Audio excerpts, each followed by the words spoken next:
Bismillahirrahmanirrahim.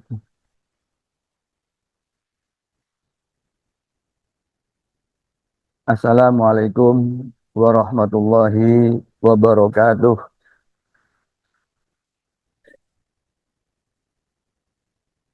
Alhamdulillah Rabbil Alamin. Wassalatu wassalamu ala asyrafil anbiya wal mursalin. Nabiyyina Muhammadin wa ala alihi wa sahbihi ajma'in. Amma ba'd. Qala Allah Ta'ala fil Qur'anil Karim. Inna iddatas suhuri indallah isna asyara syahran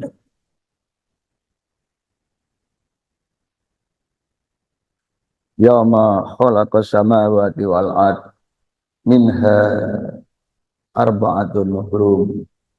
Al-ayah.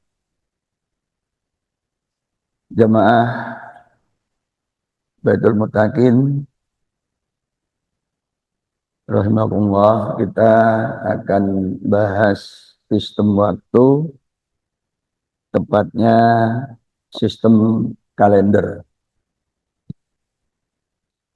Sesuatu yang sudah kita rasakan begitu kita dilahirkan, sehingga kemudian sistem waktu kalender ini juga sudah menjadi hal yang biasa dan tidak lagi kita coba untuk kenali apa dan bagaimananya, dan kita terus mengalir dengan sistem kalender yang ada saat ini. Dan secara rutin di bulan ke-12 kita pun baik sengaja maupun tidak mencari kalender baru. Padahal di dalam Al-Quran juga sudah difirmankan bahwa inna iddatasyhur indallahi isna asyara syahran fi kitabillah yauma khalaqas samawati wal ard minha arba'atun hurumun dzalikat dinul qayyim wala tadlimu fihinna anfusakum wa qatilu wa qatil musyrikina kaffatan kama yuqatilukum kaffatan wa'lamu annallaha ma'al muttaqin. Sesungguhnya hitungan bulan di sisi Allah itu ada 12 bulan. Fi kitabillah yauma khalaqas samawati wal ard, telah dituliskan di dalam kitabnya pada hari penciptaan langit dan bumi. Minha arba'atun hurum, dari 12 itu ada 4 bulan yang diharamkan. Jadi jika merujuk ayat 36 surah At-Taubah ini merujuk pada kalender Hijriah. Tetapi 12 bulan itu adalah jumlah bulan yang umum. Baik kalender Hijriah yang bertumpu pada sistem pergerakan bulan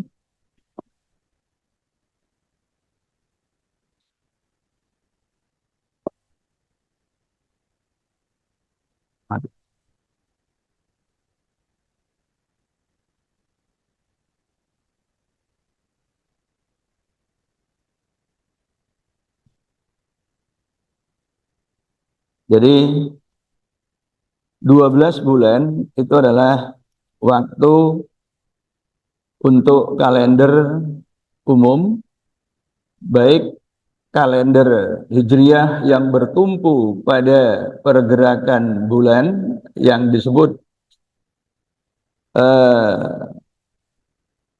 kalender Komariah, lunar system, maupun kalender Masehi atau kalender Syamsiah atau solar system kalender.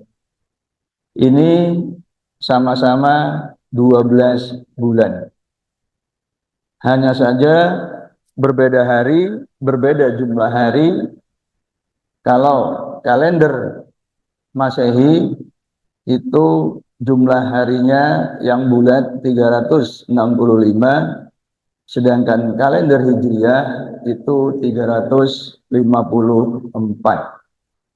Jadi selisih 11 hari. Nah, kalender ini sudah kita jalani. Meskipun yang satu kalendernya itu masih bukan kalender yang utuh. Mengapa bukan kalender yang utuh? Karena setiap menjelang Ramadan, menjelang Syawal, menjelang Dzulhijjah, orang masih baru menetapkan kapan tanggal satunya. Jadi sebagai kalender dia belum tuntas. Nah ini. Jadi tanggal 1 di 3 bulan itu masih belum ditetapkan di awal. Nah ini. Nah berbeda untuk kalender Masehi, itu semuanya sudah tertulis dan kehidupan kita keseharian selama 1 tahun itu sudah mengikuti seperti yang tertulis di kalender yang kita pasang di rumah-rumah kita. Nah, seperti yang telah saya singgung tadi, kalender ini sudah menjadi bagian dari kehidupan kita. Sehingga kemudian kita tidak lagi mempertanyakan perihal sistem kalender ini. Mengapa 12 bulan? Mengapa jumlah harinya 365? Mengapa jumlah hari dalam 1 pekan itu 7? Ini tidak lagi pernah kita tanyakan.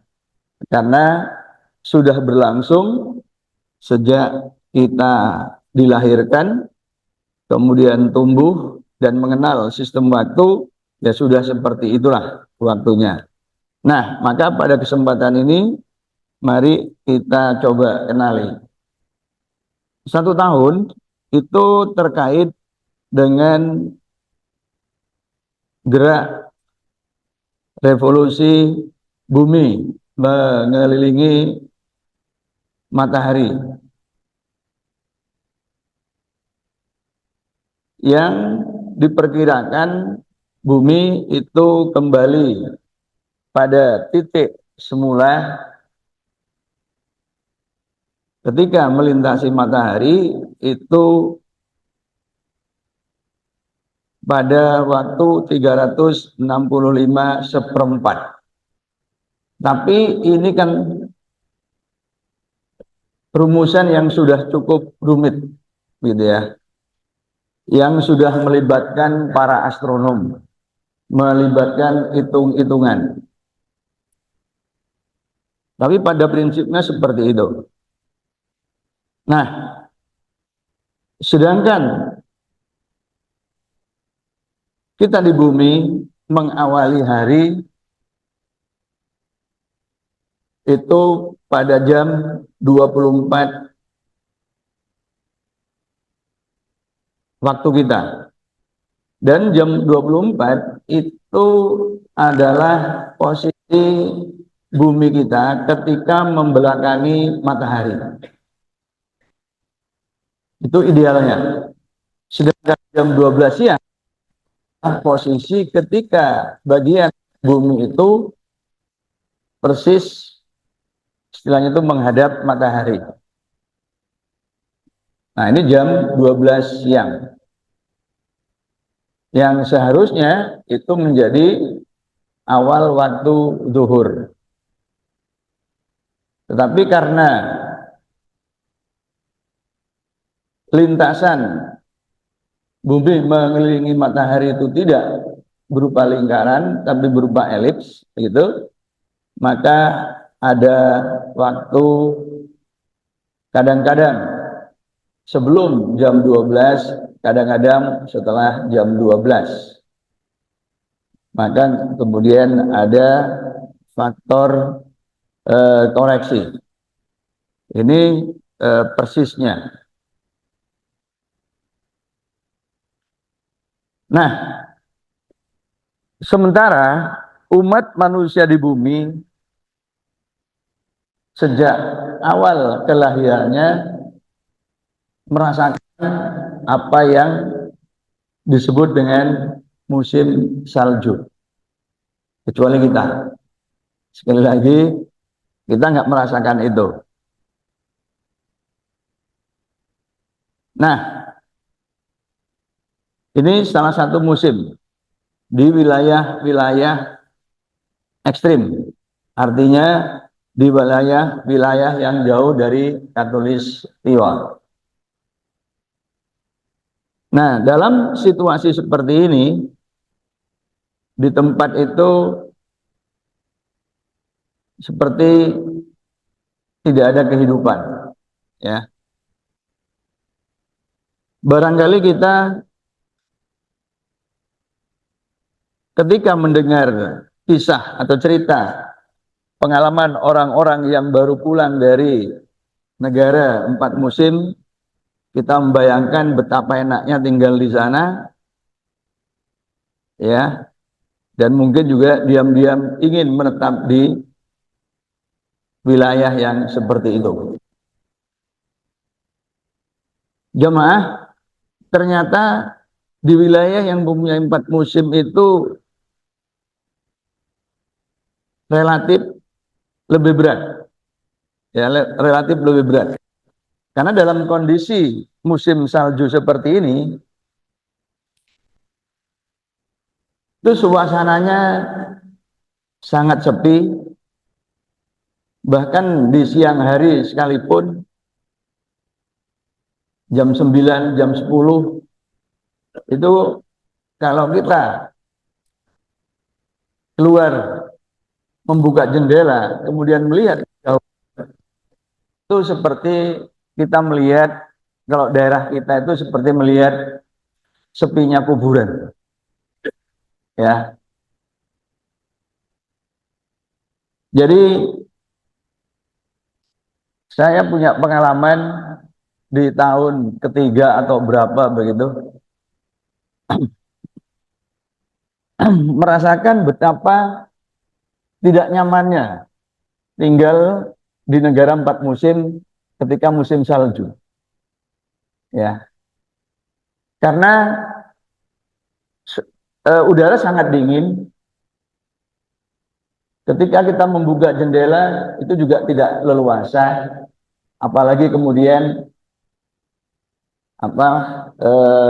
menjemur pakaian atau juga ngentasi jemuran, gitu ya. Itu mungkin kita harus pakai sarung tangan karena tangan kita nggak sanggup menyentuh sesuatu pada kondisi yang dingin itu. Jadi jari-jari kita terasa sakit. Nah ini, ya, ada bahkan di wajah kita ini kan harus pakai pelembab gitu. Jadi terasa sekali. Saya waktu itu batin, ya, waktu itu batin rasanya pengen cepet pulang begitu, nggih. Karena kalau di Indonesia kita bisa keluar jam 2 malam, golek kopi, golek gorengan, gitu ya. Itu sangat bebas. Sementara di sana, jangankan kok tengah malam, dini hari, hari pun kita sulit mau keluar. Bahkan mobil pun harus bannya harus diberi rantai supaya gak kepleset. Itu, ya. Dan kebakaran itu justru banyak terjadi di musim dingin. Karena kalau musim dingin itu kemudian kita menyalakan pemanas, ya, dan pemanasnya itu juga masih banyak yang katakanlah menggunakan minyak tanah. Jadi kalau sudah musim panas itu saya dan juga mungkin Pak Dr. Dahri itu dari kampus itu biasanya mampir di SPBU, lalu kita ngisi sendiri cerigen, ya, yang masing-masing isinya 20 liter minyak tanah gitu. Nah, karena saya tinggal di apartemen lantai 5, lalu ya bawa 2 jerigen yang total 40 liter itu ke lantai 5, ya. Jadi begitu sampai di lantai 5 itu langsung ngos-ngosan begitu, ya. Nah ini nggak pakai lift, jalan kaki, ya. Karena di Jepang itu ya apartemen-apartemen yang seperti itu memang nggak dilengkapi dengan lift. Bahkan di perguruan tinggi yang ada liftnya, biasanya kalau naik ke lantai 2 dan lantai 3 itu juga nggak mau pakai lift. Itu orang Jepang tidak biasa memanjakan diri. Jadi kalau masih lantai 2, lantai 3 itu jalan kaki, ya. Nah ini, jadi kebiasaannya begitu. Nah, menyalakan pemanas dan seringkali kemudian lupa, bahkan ketika kemudian meninggalkan rumah. Nah ini yang menjadi penyebab kemudian banyaknya kebakaran. Jadi kebakaran itu justru banyak terjadi di musim dingin, gitu ya. Nah, jadi itu jalanan kemudian sebagian dipenuhi salju dan maka kendaraan di situ, ya, mobil-mobil itu juga gremet, bukan gremet karena macet, gremet supaya tidak tergelincir, ya. Jadi mobil-mobil yang kemudian terlempar keluar jalan itu banyak terjadi ketika musim dingin, ya. Nah ini. Nah, karena hal ini pula lah begitu ya, kita yang berada di negara tropis seperti Indonesia ini menjadi seperti kurang tantangan. Karena kita merasa nyaman terus, begitu ya. Nah, kalau di tempat musim itu biasanya menyiapkan diri untuk masuk musim dingin, ya, menyiapkan diri. Karena di musim dingin itu kemudian penduduk lebih banyak tinggal di dalam ruangan. Nah ini, ya, di dalam rumah.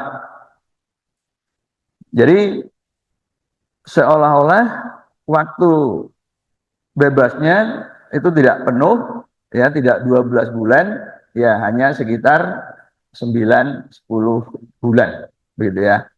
Nah ini, nah sehingga mereka kemudian terpaksa berikhtiar lebih struggle, ya, menghadapi situasi ketika situasi tidak biasa, ya, dengan kata lain situasi yang lebih sulit, gitu. Nah, sementara di ujung lain itu ketika musim panas, ya, ketika musim panas yang tidak jarang temperaturnya itu kemudian mencapai 40 derajat Celcius, ya, ketika musim panas.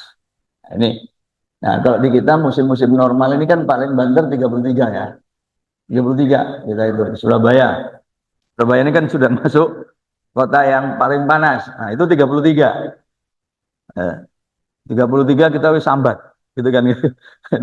Nah, ini 40 kalau sudah musim panas itu 40. Makanya kemudian orang-orang ya seperti di gambar ini itu kemudian banyak pergi berendam ya di kolam-kolam begitu, di pemandian begitu ya.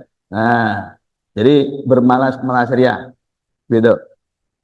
Nah, biasanya di musim panas ini memang libur panjang, libur panjang. Itulah sebabnya saya menyetujui ya, rencana Menteri Agama yang eh, sebelum beliau di awal-awal masa menjabat itu beliau kan berniat meliburkan sekolah ketika Ramadan. Saya termasuk yang menyetujui itu.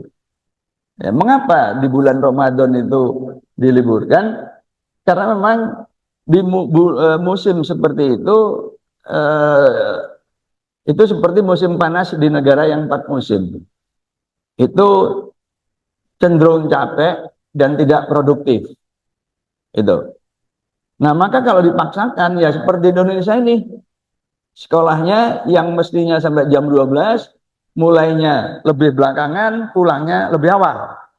Tapi ngitungnya tetap normal gitu ya. Nah ini. Jadi diam-diam kita memotong waktu itu. Nah ini. Jadi yang mestinya belajar 5 jam, itu kemudian menjadi 3 jam. Tapi ngitungnya tetap 3 jam. Ya. Jadi sebenarnya diam-diam ini, diam-diam kita secara formal sudah dilatih untuk korupsi, begitu kan. Ini.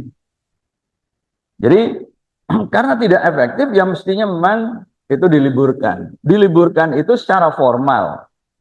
Dalam artian tidak diajak mikir yang berat-berat. Ya, itu. Bukan berarti kemudian sekolah ditiadakan. Sekolah diganti dengan kegiatan-kegiatan yang sifatnya itu rekreatif, ya, tidak memeras pikiran. Nah ini.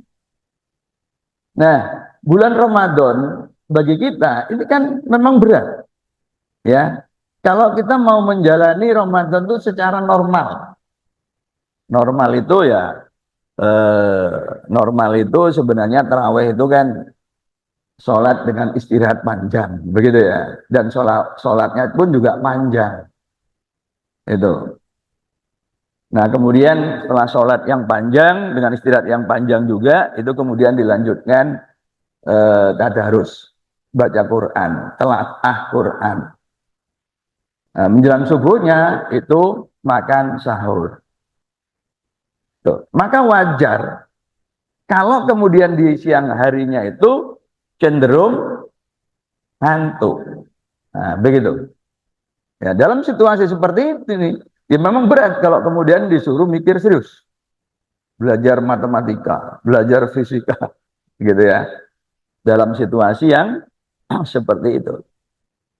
Nah ini, jadi eh, tidak libur terhadap hal yang formal seperti ini, tapi kemudian diganti dengan katakanlah ya tadi malamnya kita ngaji, ya. Bahkan bagi umat Islam ini adalah momen-momen untuk mendalami Islam, gitu, ya. Nah ini, jadi mestinya seperti itu. Bahwa kalau zaman dulu kemudian kita berkilah, kalau zaman dulu bahkan Rasulullah perang, perang itu kan bukan sesuatu yang sifatnya rutin, gitu. Perang itu bukan sesuatu yang sifatnya kita jadwalkan, gitu kan. Nah ini, ya. Jadi itu ya. Jadi mestinya itu untuk kegiatan-kegiatan yang sifatnya rekreatif, gitu ya. Nah, menguatkan pemahaman keagamaan kita yang di waktu-waktu yang lain, yang 11 bulan itu, ya kita cenderung sangat longgar. Nah, ini ketika musim panas. Kemudian pergi ke pantai dan ke tempat-tempat yang membuat kita itu lebih fresh, begitu ya. Jadi ini simbolnya dengan matahari sebagai simbol musim panas. Nah, itu yang kita rasakan dan itu terkait dengan posisi matahari. Itu terkait dengan posisi matahari. Ya. Jadi kemudian diketahui bahwa matahari itu bergerak dari 23,5 lintang selatan ke 23,5 lintang utara itu secara periodik, ya, secara berkala, gitu. Nah, secara berkala. Nah, ini yang dirasakan umat manusia itu sejak zaman dahulu kala, tanpa menghitung sekalipun. Kalau yang tadi jumlah hari 365, apalagi kemudian ada seperempatnya, itu sudah melibatkan astronom, ya, sudah melibatkan pengamatan yang serius. Tapi yang diketahui orang, bahkan sejak 5.000 tahun yang lalu, tepatnya 3.000 tahun sebelum Masehi, ya, itu adalah kehidupan seperti tadi itu, musim panas, musim dingin, ya. Nah, ini sudah dirasakan. Nah, 3.000 tahun sebelum Masehi, orang Mesir kuno itu sudah membuat kalender dan tahu jumlah harinya itu 365 seperti kalender sekarang ini. Pertanyaannya adalah bagaimana wong Mesir kuno ini, gitu ya, bisa menentukan sistem waktu yang jumlah harinya itu sudah sama dengan jumlah hari saat ini, gitu ya. Itu pertanyaannya. Nah, kita tahu ya, pusat peradaban, pusat ilmu di masa lampau itu kita kenal itu ada 3. Satu Mesir, Alexandria, ya. Yang kedua itu di Babylon, di Irak. Nah, kemudian yang ketiga itu di Yunani. Ptolemeus itu adalah orang Yunani, tapi kemudian belajar di Alexandria, belajar di Mesir, dan kemudian menetap di Mesir. Ptolemeus ketika mengemukakan konsep geosentrisnya itu, Ptolemeus ada di Mesir. Nah ini, nah kita lihat ya, itu posisi Mesir dan Yunani itu cukup dekat, jadi bisa dilalui dengan naik kapal laut, ya, perahu layar, gitu, atau menyusuri daratan, ini ya. Nah ini, itu relatif tidak terlalu jauh, masih lebih jauh orang-orang kita yang pergi ke Tanah Suci dengan naik sepeda, ya. Ya, kan ada itu sudah beberapa orang dari kita ya pergi haji itu naik sepeda. Nah, itu lebih jauh ketimbang perjalanan darat dari Yunani ke Alexandria, ya, itu di daerah Mesir Utara. Nah ini. Nah, jadi kembali ke pertanyaan bagaimana orang Mesir tadi bisa menetapkan bahwa jumlah hari itu 365.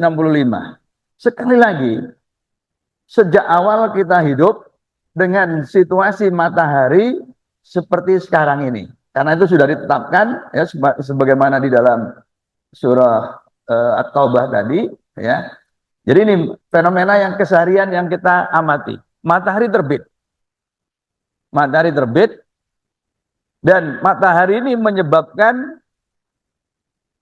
setiap objek di muka bumi itu mempunyai bayangan. Nah ini. Dan dari bayangan ini kemudian kita juga tahu bahwa matahari itu mengalami pergeseran dari utara ke selatan, dari selatan ke utara. Karena bayangan kita pun juga mengalami pergeseran. Kadang-kadang di sebelah selatan tubuh kita, kadang-kadang apa di sebelah utara tubuh kita. Itu artinya ketika bayangan di sebelah selatan tubuh kita, berarti mataharinya berada di sebelah utara kita, kan begitu? Ya, ini fenomena yang diamati oleh setiap orang dari waktu ke waktu. Nah ini termasuk juga orang Mesir, ya. Hanya saja bedanya kemudian orang Mesir ada yang serius, itu memikirkan bayangan itu. Nah, ya. Jadi ini ada bayangannya, kira-kira begitu. Nah, ternyata kemudian nih, ya,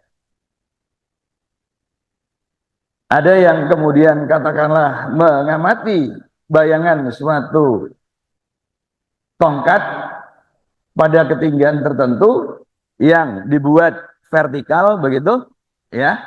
Nah, bayangannya begitu. Nah, karena matahari ini bergeser dari waktu ke waktu, maka kemudian ada yang berinisiatif untuk katakanlah pada jam tertentu, ya, bayangan suatu tongkat itu ditandai. Nah, kemudian pada jam yang sama, hari yang berbeda, keesokan harinya ditandai lagi. Keesokan harinya pada jam yang sama ditandai lagi. Tandai lagi. Ternyata kemudian terlihat bahwa bayangan itu mengalami pergeseran. Gitu kan? Nah, pertanyaannya kemudian, kapan bayangan yang ditandai pertama kali itu kembali ke seperti yang pertama? Itu, ya. Nah, ternyata itu terjadi pada hari ke-366. Itu. Nah, makanya kemudian hari ke-366 itu dianggap sebagai hari pertama lagi. Nah, gitu. Makanya kemudian jumlah siklusnya itu 365.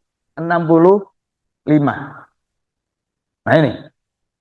Jadi ini adalah jumlah hari yang membentuk siklus. Gitu. Berdasarkan bayang-bayang yang ditimbulkan oleh keberadaan matahari dan sebuah tongkat. Ini. Nah, ini bisa diamati oleh siapa saja. Hanya saja masalahnya mau nggak ngamati gitu kan. Mau nggak sabar nunggu sampai setahun gitu kan. Ya, problem kita itu biasanya itu memang kurang tekun. Ya, ini. Jadi memang beratnya jadi orang seperti ilmuwan itu dituntut ketekunan. Sebenarnya ini semua bidang menuntut ketekunan. Ya, pengusaha yang sukses pun itu juga harus tekun, gitu ya. Itu tidak langsung jadi, tapi harus jungkir balik dulu, jatuh bangun dulu, gitu kan. Tapi setelah jatuh ya bangkit lagi, jatuh bangkit lagi, bu. Nah ini, itu sudah sunatullah pada bidang apapun. Nah, dalam konteks ini adalah menentukan sistem waktu. Jadi ada satu siklus itu 365 hari. Tanggal satunya itu adalah kemudian ditetapkan tanggal 1, gitu. Tanggal 1. Sekarang pertanyaannya adalah hari Kartini itu tanggal berapa? Hari Kartini itu tanggal berapa? 21 April itu kan sekarang. Itu loh. Sebelum disekat, hari Kartini itu kan tanggal 111. Gitu kan. Kenapa 111? Ya udah, kita jumlahkan aja gitu kan. Nah ini. Januari 31, Februari 28, Maret 31, gitu kan. Lalu tadi disebut 21 April kan. Itu berarti hari ke 111. Gitu kan. Ya. Itu. Kan kita baru tahu jumlah harinya siklusnya. Ya. Belum menentukan penggalan waktunya itu. Kemudian Hari Pendidikan Nasional tanggal berapa? Ya. Sekarang kita sebutkan 2 Mei. Itu sekarang. Tapi kalau dulu tanggal berapa? Tanggal 122. Ya. Karena 11 hari dari Hari Kartini, kan gitu. Ya. Nah ini 122 itu ya dari sini. Januari 31, Februari 28, Maret 31, 30 itu April, nah kemudian Mei hari kedua. Gitu. Ya. Nah, berikutnya hari kemerdekaan. Itu tanggal berapa? Itu tanggal 229. Gitu kan? Karena apa? Ya ini. Nah, ini. Jadi kalau kita hitung itu apa? Hari ke 229. Gitu. Hari pahlawan. Nah, hari pahlawan hari ke 314. Tentu ini semua itu menjadi sangat ribet gitu kan. Angel nih ini ulang tahun, boh kelahiran, boh suatu peristiwa kehidupan itu menjadi sangat ribet. Maka nggak cukup kita tahu siklus hari 365 ya. Kemudian setelah 366-nya itu tanggal 1, tapi perlu dipenggal lagi. Yang 365 itu perlu disekat-sekat lagi supaya niteninya itu lebih gampang kan gitu. Ya. Nah, pertanyaannya, lah kok iso wong Mesir nyekat dino yang 365 tadi itu dibagi 12 kan gitu kan. Tadi kan kaitannya dengan gerakan srengenge yang menimbulkan bayangan. Nah, di 365 hari itu sekali lagi umat manusia sejak awal kelahirannya juga sudah mengamati fenomena alam yang lain. Dalam waktu 365 hari itu pasti terjadi 12 kali bulan purnama. Gak lebih, gak kurang. Itu. Jadi bulan purnama itu dalam 365 hari itu pasti. Ini, bukan insya Allah. Kalau disebut insya Allah ini salah tempat. Karena ini sudah sunatullah. Dan sunatullah itu nggak berubah, kata Allah. Nah ini. Ya. Nah akhirnya orang Mesir itu membagi bulan itu menjadi 12. Ya, menjadi 12. Nah, tapi jumlah harinya kan 365, dibagi rolas ketemunya berapa? 30. Sehingga yang dimasukkan dalam sistem kalender itu hanya 360 hari. Sing limo gak dilebokno kalender. Itu. Ya. Ini sejarah. Karena orang Mesir itu membuat sistem waktu itu untuk keperluan sifatnya praktis. Untuk apa? Untuk mengetahui kapan Sungai Nil meluap. Untuk keperluan irigasi. Gitu loh. Ya. Nah, jadi setelah tanggal 30 bulan ke-12 ada 5 hari kosong. Itu dipakai untuk pesta. Ya. Bahasa kita itu selamatan. Gitu ya. Kenduri 5 dino. Ya, beleh kudanil. Wedhus, ya, mungkin hari pertama boleh kudanil, wedhus, ketiga onta dan ini 5 hari. Itu untuk istilahnya ya hari raya lah 5 hari gitu. Kupatan atau apa itu 5 hari. Setelah 5 hari senang-senang gitu, nah besoknya lalu tanggal 1 lagi. Nah gitu. Sekali lagi orang Mesir gak mau repot-repot ya. 305 karena terkait dengan fenomena alam yang tidak berubah tadi, lalu disekat waktu menjadi 12 bulan, per bulannya 30 hari, gitu ya. Nah, kemudian 5 hari berikutnya itu digunakan untuk kenduren. Ya, untuk kenduren. Nah, gitu. Ya. Itu 30 abad sebelum Masehi. Ya, itu. Jadi 5.000 tahun yang lalu. Kemudian pada abad ke-8 sebelum Masehi, ya di Romawi, Kaisar Romulus itu juga merumuskan kalender nih. Ini sudah nggak nyambung gitu ya dengan Mesir, bikin lagi. Itu. Ya, 12 bulan. 12 bulan, tapi yang diberi nama cuma 10. Nah, ini. Ya, cuma 10 bulan yang diberi nama. Itu. Bulan pertama adalah Martius. Bulan kedua adalah Aprilius. Bulan ketiga adalah Maius. Gitu ya. Nah, ini. 2 bulannya nggak pakai. Jadi Oktober itu bulan ke-8. Namanya Okto kan. Okto itu kan 8 gitu. Oktopus kaki 8 gitu. Jadi Oktober itu bulan ke-8. Itu. Itu pada Kaisar Romulus. Nah, kemudian dilanjutkan oleh Kaisar Numa Pompilius. Itu diberi nama semua. Ya. Diberi nama semua. 2 yang terakhir adalah Januarius dan Februarius. Nah, ini. Ya. Jadi nama bulannya jadi begitu. Nah, ini. Nggak ada bulan Juli. Nggak ada bulan Agustus kan? Nggak ada. Ini. Ini abad ke-8 sebelum Masehi. Romawi. Ya, itu. Nah, kemudian tahun 45 sebelum Masehi itu Julius Caesar. Ya, dengan astronomnya itu kemudian melakukan apa namanya? Revisi. Ya, revisi. Itu. Nah, nama pertamanya bukan lagi Martius, tapi Januarius.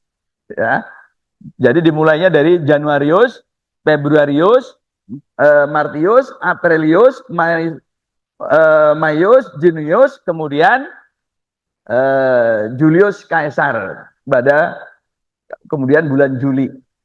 Setelah itu kaisar berikutnya kaisar yang lain yaitu adalah Kaisar Agustus. Jadi itu nama kaisar.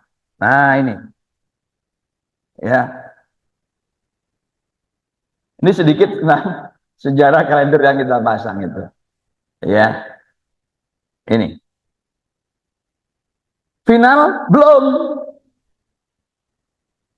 Ya. Pada tahun 1582 dikoreksi lagi. Ya. Dikoreksi lagi oleh Paus Gregorius 13. Ya. Nah, itu. Jadi di bawah apa namanya? Pak ya, arahan Paus itu kemudian astronomnya itu melakukan perubahan. Itu.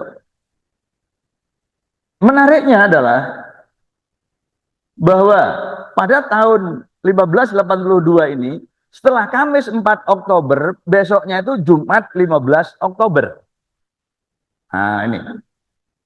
Jadi ada 11 hari yang dibuang. Supaya apa? Supaya hari raya Paskah itu kembali pada terbitnya bintang Aries. Jadi kalender kita itu adalah kalendernya, makanya disebut kalender Gregorian. Itu kalender yang apa namanya direvisi oleh Paus Gregorius 13. Itu. Ya. Nah, kita sampai hari ini belum punya kalender. Belum punya kalender Hijriah. Jadi kita itu kalendernya adalah kalender Gregorian. Jadi kita menganut mazhab Gregoriah. Bukan Hambali, Syafi'i, Maliki, Hanafi, tapi Gregoriah. Itu. Ya. Ini waktu kita. Nah, gitu. Ojo kaken gaya. Kita itu belum bisa bikin kalender. Nah, gitu. Jadi kalender yang kita bikin itu kalender dari Imam Gregoriah. Ini ya ben clear. Ya, gitu. Ya. Nah, ini sistem kalender yang kita terima, akhirnya kita pasang di rumah-rumah kita ini, begitu, ya. Nah, ya, itu pun masih sistem waktu global ya, jumlah apa namanya bulan begitu ya, belum ke sistem waktu. Ya, sistem waktunya itu lain lagi. Itu conference pada tahun 1818 di Washington ya, yang kemudian menetapkan garis tanggal internasional.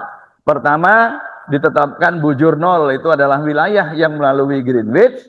Kemudian wilayah 180 derajat plus minus itu yang mengawali hari. Itu pada konferensi apa di Washington tahun 1884. Ini ditetapkan ini. Jadi hari pertama itu ada di Lautan Pasifik. Kalau sekarang tepatnya di negara Kiribati dan Samoa. Yang selisihnya dengan kita itu 7 jam. Jadi ketika jam 5 sore kita di Kiribati itu sudah ganti hari. Jadi sekarang hari Selasa, nanti jam 5 sore Kiribati itu masuk hari Rabu. Ya, masuk hari Rabu. Selama 2 jam sampai jam 7 malam di muka bumi itu ada 3 hari yang berbeda. Kita Selasa, Kiribati Rabu, tapi di Hawaii itu masih hari Senin. Ya, selama 2 jam. Nah, itulah sistem waktu dari kita ya, yang 365 hari ya. Tetapi sebenarnya ayat yang saya kutip tadi itu sesungguhnya mewakili kalender Hijriah yang di dalamnya ada 4 bulan yang diharamkan, yang jumlah hari keseluruhannya adalah 354. Di ayat yang lain disebutkan ya tentang Ashabul Kahfi yang berada di dalam goa selama 300 plus 9 tahun. Artinya 300 tahun itu terkait dengan kalender Masehi, 309 tahun itu kaitannya dengan kalender Komariah. Itu. Oke. Nah, itu tentang sistem kalender yang di dalam Al-Qur'an ya, yang paling jelas itu tadi surah Taubah ayat 36, sesungguhnya hitungan bulan di sisi Allah itu adalah 12 bulan. Nah, 12 bulan ternyata untuk kalender Komariah dan Syamsiah itu beda jumlah harinya. Kalau kemudian dirumuskan dalam ungkapan lain, 300 tahun Syamsiah itu setara dengan 309 tahun Komariah. Ya, itu juga diisyaratkan di dalam kitab suci kita. Itulah Ibu Bapak ya, penggalan waktu, sistem waktu yang kita ada di dalamnya. Kita tidak pernah bertanya, tetapi Al-Quran bahkan ada surah Al-Insan atau surah Ad-Dahr, itu surah tentang waktu, dan yang terkenal tentu adalah surat Al-Asr. Sedangkan pepatah Arab mengatakan al-waktu kasaif wa illam taqta'hu qata'aka. Waktu itu adalah pedang, jika kalian nggak menggunakannya maka kalian akan ditebas oleh pedang itu, oleh waktu. Artinya kalau kita lalai terhadap waktu, maka kita akan ada dalam kerugian seperti halnya yang dikatakan di dalam surah Wal-Asr. Mudah-mudahan ini menambah wawasan dan pengetahuan kita serta keimanan kita, sehingga Allah mengangkat derajat kita lebih tinggi. Yarfa'illahu alladhina amanu minkum walladhina utul ilma darajat. Fastabiqul khairat, berlomba-lombalah dalam kebajikan. Assalamualaikum warahmatullahi wabarakatuh.